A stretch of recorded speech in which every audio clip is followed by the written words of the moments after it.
ભુજની જાણીતી Kutch life care હોસ્પિટલના ઉપક્રમે ત્રિદિવસીય રાહત દરે નિદાન સારવાર કેમ્પનો પ્રારંભ થયો છે। 24 થી 26 એપ્રિલ સુધી ચાલનાર કેમ્પમાં દર્દીઓને વિવિધ પ્રકારના રોગ માટે રાહત દરે નિદાન સારવાર અને લેબ ટેસ્ટ તેમજ દવાઓમાં ડિસ્કાઉન્ટનો લાભ અપાશે। મેડિકલ કેમ્પમાં ડોક્ટર હિરલ રાજદેવ, ડોક્ટર નૈનેશ ઝા અને ડોક્ટર ચિંતન શેઠ સેવાઓ આપશે। કેમ્પમાં પેટ, હૃદય, શ્વાસ, લીવર, હાડકાં, સાંધાના તમામ રોગોનું નિદાન કરી અપાશે। નિષ્ણાંત તબીબો દ્વારા ઓપરેશનની સલાહ અને સારવારનો લાભ અપાશે। બાળકો, વૃદ્ધો અને મહિલાઓ માટે પણ ખાસ તપાસની વ્યવસ્થા કરવામાં આવી છે।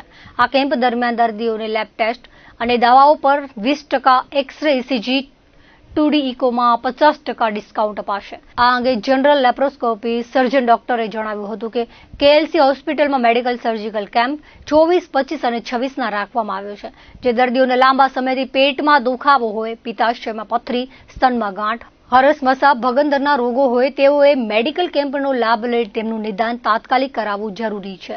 આવા રોગો પ્રત્યે ધ્યાન દેવામાં દર્દીઓ આળસ કરતા હોય છે, તેમને ઝડપથી નિદાન કરવાથી વધતા રોગોને કાબૂમાં લઈ શકાય છે। ડોક્ટર નૈનેશ શાહે જણાવ્યું હતું કે ક્રોનિક ડિસીઝમાં ડાયાબિટીસ, બ્લડ પ્રેશર, થાઇરોઇડ, લાંબા સમયથી હૃદયની દવાઓ ચાલુ હોય છે। આવા દર્દી રેગ્યુલર ફોલોઅપમાં નથી રહેતા। આવા લોકોની દવામાં ફેરફાર કરવાની જરૂર છે કે નહીં તેના માટે અમુક બ્લડના રિપોર્ટ કરવા જરૂરી બને છે। તે જોઈ ફેરફાર કરી રોગને નિયંત્રણમાં લાવી શકાય તેમ છે। આ કેમ્પનો લાભ લઈ રિપોર્ટ અને દવામાં 20%, ECG ઇકોમાં 50% સુધીની રાહત આપવામાં આવી છે। કેમ્પનો લાભ લેવાથી નિદાન સારવાર થઈ શકે છે, એ જ ઉદ્દેશ્ય છે। ડોક્ટર ચિંતન શેઠે જણાવ્યું હતું કે હાડકા સંબંધી ઘણી વખત દર્દીને ઈજા થાય છે, પરંતુ લાંબા સમયમાં એ રોગ મોટું સ્વરૂપ લઈ જિંદગીભરની ખોટ આવે છે, માટે તાત્કાલિક શરૂઆત થાય ત્યારે નિદાન કરાવવું જરૂરી છે। રોગના લક્ષણોમાં ઘૂંટણમાં દુખાવાની શરૂઆત, ઘૂંટણમાં પાણી ભરાઈ જવું, થાપાનો દુખાવો, કમરમાંથી વળી જવું, શોલ્ડરમાંથી હાથ ઊંચું ન થવું, આવા લક્ષણો શરૂઆતમાં જણાય ત્યારે ડોક્ટરની સલાહ લઈ નિદાન કરાવવું જોઈએ। હાડકા સંબંધી તમામ રોગની સારવાર અહીં ઉપલબ્ધ છે। જો સમયસર નિદાન કરાવવાથી મોટી તકલીફમાંથી છુટકારો મેળવી શકાય છે। અમે અહીંયા કચ્છ લાઈફ કેરમાં 3 દિવસ 24, 25 અને 26 એક મેડિકલ અને સર્જિકલ કેમ્પ રાખેલો છે। સર્જિકલ કેમ્પમાં દર્દીઓ કે જેમને લાંબા સમયથી પેટમાં દુખાવો હોય, કે જેમને પિત્તાશયમાં પથરી હોય, સ્તનમાં કોઈ પ્રકારની ગાંઠ હોય, કે પછી હરસ, મસા અને ભગંદરના રોગો હોય, તેઓ લાભ ઉઠાવી શકે છે। જે દર્દીઓ સુધી ન્યૂઝ પહોંચતા નથી, કે જે દર્દીઓને લાંબા ટાઈમથી ગાંઠ હોય છે પણ તે લોકો ડરતા હોય છે આવવાથી, કે જો હું નિદાન કરાવીશ તો શું થશે,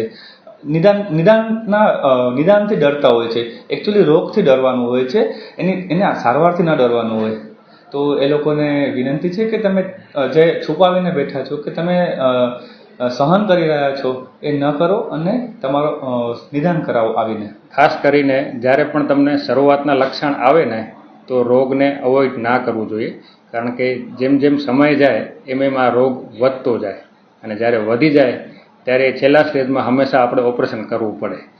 તો ઘણી બધી ઈજાઓ એવી હોય છે કે જે શરૂઆતમાં જો એનું નિદાન થઈ જાય અને સારવાર થાય તો ઓપરેશનથી બચી શકાય છે। તો મારી સલાહ એવી છે કે જ્યારે પણ તકલીફની શરૂઆત થાય ત્યારે ડૉક્ટરને કન્સલ્ટ કરવું જોઈએ। આ રોગના લક્ષણો શું શું હોય છે? હા, હવે આ રોગના લક્ષણો છે ને, જેમ કે ઘૂંટણમાં દુખાવાની શરૂઆત થવી, કે ઘૂંટણમાં પાણી ભરાઈ જવું, એ લક્ષણ હોઈ શકે છે। પછી થાપાનો દુખાવો થવો, કમરમાંથી આપણે વળી ન શકીએ ત્યારે કમરમાં દુખાવો થતો હોય, કે આપણો શોલ્ડરમાંથી હાથ ઊંચો ન થતો હોય, કે આ બધા લક્ષણો જ્યારે શરૂઆતમાં જણાય ને ત્યારે જ ડૉક્ટરને એકવાર મળવું જોઈએ। આ 3 દિવસનો કેમ્પ રાખેલો છે, જેનામાં આ બધી જે મેં વાત કરી બધી જ સારવાર એમાં ઉપલબ્ધ છે। તો જેમ બને એમ બધાને લાભ લેવા વિનંતી છે।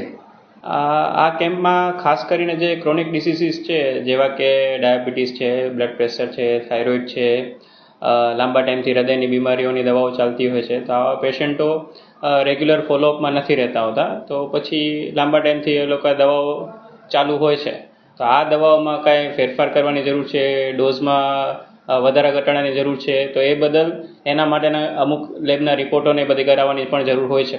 તો એ રિપોર્ટો જોઈ પછી એનામાં જે આપણે ફેરબદલ કરવાની હોય તો એ ફેરબદલ કરી શકીએ। એ માટે આવા દર્દીઓએ આપણે આ કેમ્પમાં ખાસ ભાગ લેવો જોઈએ।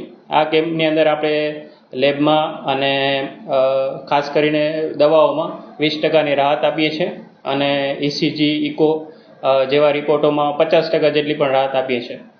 તો આ બધા ફાયદાઓ સામાન્ય પ્રજા સુધી, કચ્છની જે મોટાભાગની વસ્તી છે જે આ બધા રોગોથી પીડાતી હોય એ લોકો સુધી પહોંચે એ આપણો મુખ્ય ઉદ્દેશ્ય છે.